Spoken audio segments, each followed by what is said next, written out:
नवनिर्माण कृषक संगठन को मो हृदय गभीरतम साधुवाद जनाउछि।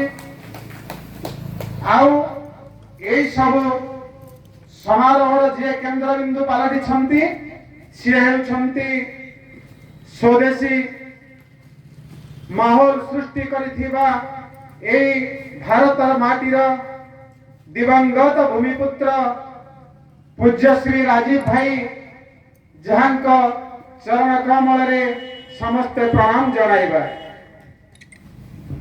आमे माने अनेक दिन धरी आमर व्यवस्था को भूली जाइछे।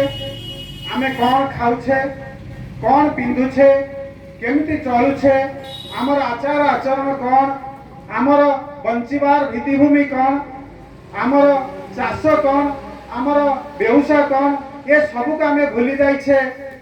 इंग्रेज माने दीर्घ 200 वर्ष शासन करिसंती, मोगल माने 400 वर्ष शासन करिसंती।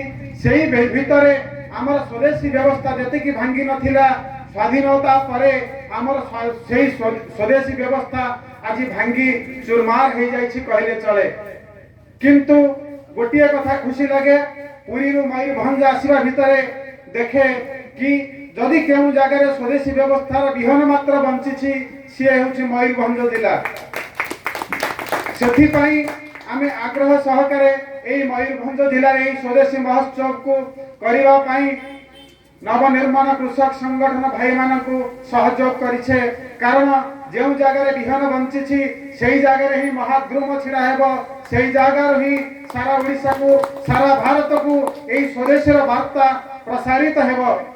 आउ सेथिपाई सर्वप्रथम एई मयूरभंज जिलार जो भाई मान अछंती, माँ मान अछंती, सेमानंको हृदय सेमानंको आमे अशेष कोटि प्रणाम जणाइबा। कारण जदि आज देशी विहन बंचिछि, आमर चाष प्राकृतिक चाष बंचिछि, सेही मान ही बंचैछंती, सेही मान ही आम पई प्रेरणार उच्च साजिछंती। तेणु मु विशेष किछि कहिबि नाही। एई जो स्वदेशी महोत्सव आसंता 30 तारिख पर्यंत चलिबो। एई 30 तारिख काहेकि रखा होईछि खाली सम्यक भाव जणाइबी। आमर एई जो स्वदेशी महोत्सव जे महानायक थिले से होचंती आमर पूज्य राजीव भाई। एई पूज्य राजीव भाईंकर आसंता 30 तारिख थिला जन्म तिथि आ महाप्रयाण तिथि। सेई गोटिए तारिख से जन्म होइतिले आ सेई तारिख रे से मृत्युवरण करथिले। आमे सेई तारिख दिन एई स्वदेशी महोत्सव को उद्यापन करिबा विशेष निवेदन। एही पाख पड़ोसीर जते जते आमर भाई मान अछंती, माँ मान अछंती, एही उत्सव रे समस्त योगदान करी एही उत्सव को आमे सफल करिबा एवं राजीव भाईंकर स्वप्नर भारत पई आमे जने जने सैनिक साजिबा, आमर पिला मानक जने जने सैनिक सजाइबा एवं एही अंचल जते कॉलेज पढुआ भाई मान अछंती, भौणी मान अछंती, स्कूल और छात्र छात्री अछंती, समस्त मां उपस्थित रही संपूर्ण प्रोग्राम को उपभोग करिबा। ता हेले पूज्य राजीव भाईंकर ए जो भारत बचाओ आंदोलन थिला, से भारत बचाओ आंदोलन रे आमे मान जने जने सैनिक हेई आमर जीवन को सार्थक करि तोलिबा।